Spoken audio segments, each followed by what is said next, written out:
2026 मध्ये बघा दीप अमावस्या आहे आणि दीप अमावस्या दिवशी आपल्या घरामध्ये आपल्याला दिव्यांची पूजा कशी करायची याविषयी संपूर्ण माहिती तुम्हाला आजच्या व्हिडिओमध्ये मिळेल.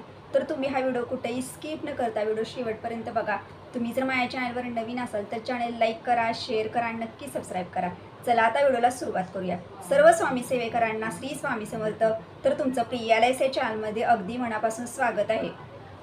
दीप अमावस्येलाच बघा गतहारी अमावस्या, आषाढी अमावस्या म्हणून सुद्धा ओळखले जाते.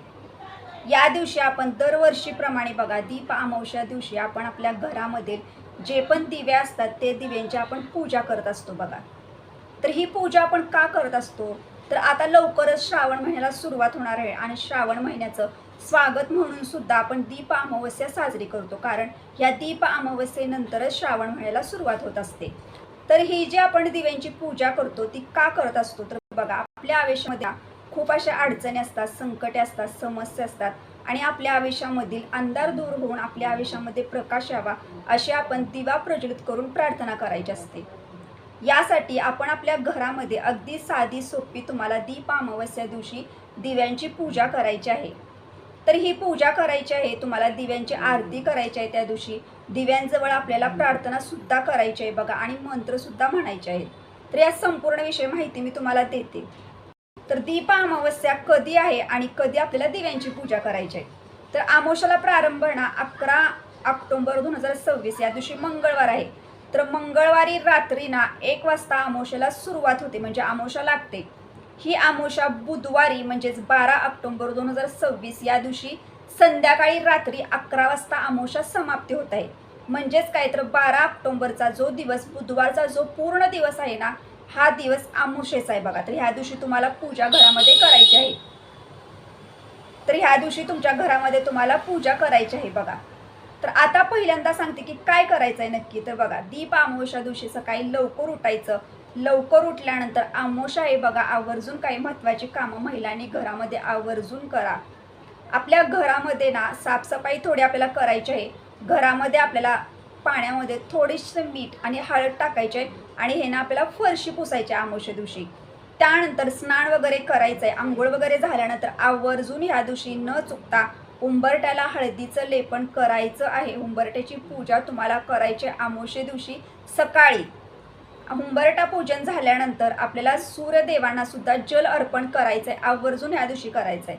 सूर्यदेवांना जल अर्पण करायचा. त्यानंतर आपल्या घरामध्ये जे देव आहेत बघा त्या देवांना सर्वांना अभिषेक करायचा आहे आपल्याला ह्या दिवशी.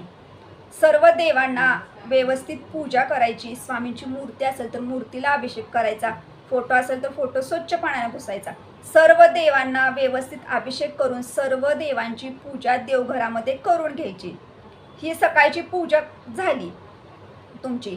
तर त्याचप्रमाणे जर तुम्हाला सकाळच्याच वेळेला जर पूजा मांडणी करायची तुम्ही सकाळी करू शकता किंवा तुम्ही सायंकाळी 5:30 किंवा 4च्या पुढे तुम्ही पूजा मांडणी घरामध्ये करू शकता. जे पण आपल्या घरामध्ये दिवे आहेत सर्व दिवे आपल्याला घ्यायचे.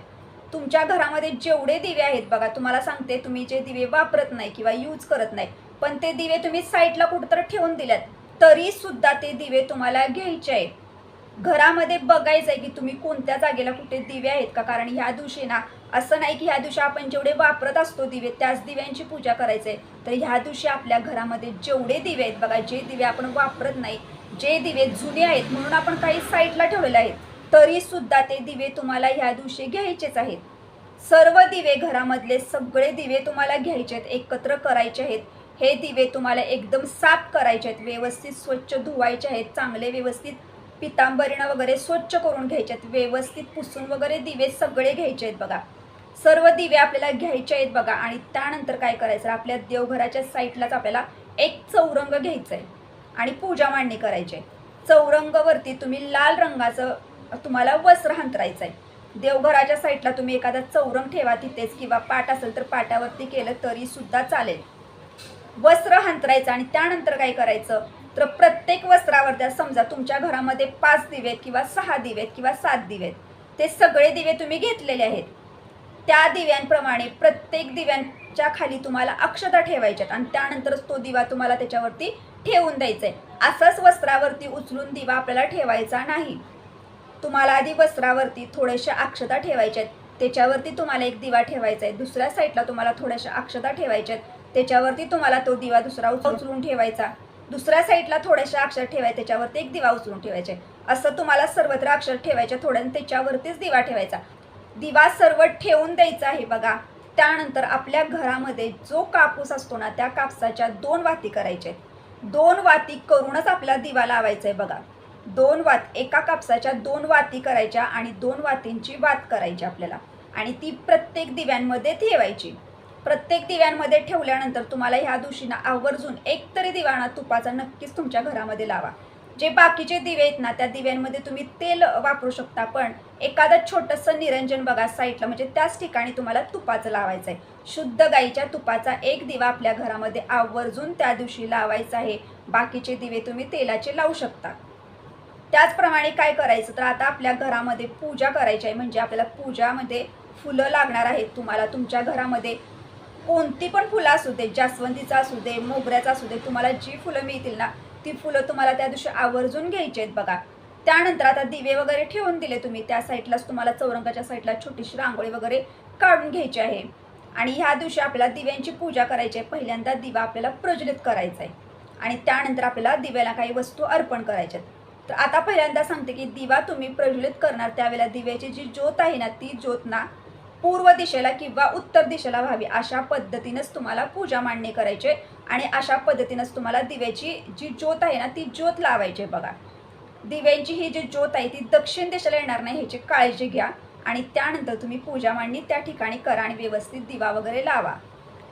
कारण ना ह्या पूजेचा एक नियम आहे बघा. आपण जेव्हा दीप प्रज्वलनच्या वेळेला, जेव्हा संध्याकाळच्या वेळेला दीप जे दिवे असतात, जे दिव्यांची पूजा करत असतो ना, तर दिव्यांची जी वात असते ना, ती वात आपल्याला दक्षिण दिशेला होऊन द्यायची नाही. कारण ही जी पूजा करत असतो, ही पूजा आपण ना लक्ष्मी मातेला सुद्धा समर्पित असते.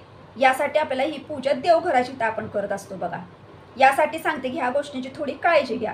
त्यानंतर आपल्याकडे जे हळदी कुंकू असतं, ते प्रत्येक दिव्यांना आपल्याला हळदी कुंकू लावून घ्यायचं आहे. त्यानंतर आपल्याला थोड्या थोड्या अक्षता व्हायच्या आहेत आणि त्यानंतर तुमच्याकडे जे फूल असेल ना, ते फूल तुम्हाला प्रत्येक दिव्याला अर्पण करा. हे सर्व केल्यानंतर बघा, तुमच्या घरामध्ये जो गोड पदार्थ असेल, तुम्ही जर शिरा बनवला असेल तो शिरा घ्या, शेवळ्याची खीर असेल तर शेवळ्याची खीर घ्या, खडीसाखर असेल तर ती घ्या, किंवा एखादं फळ असेल ते घ्या, किंवा तुम्ही बत्ताशे जे गोड गोड असतात बघा ते जरी घेतले तरी चालेल, किंवा तुम्ही दूध आणि साखर जरी घरामध्ये असेल ती घेतली तरी सुद्धा नैवेद्यामध्ये चालेल.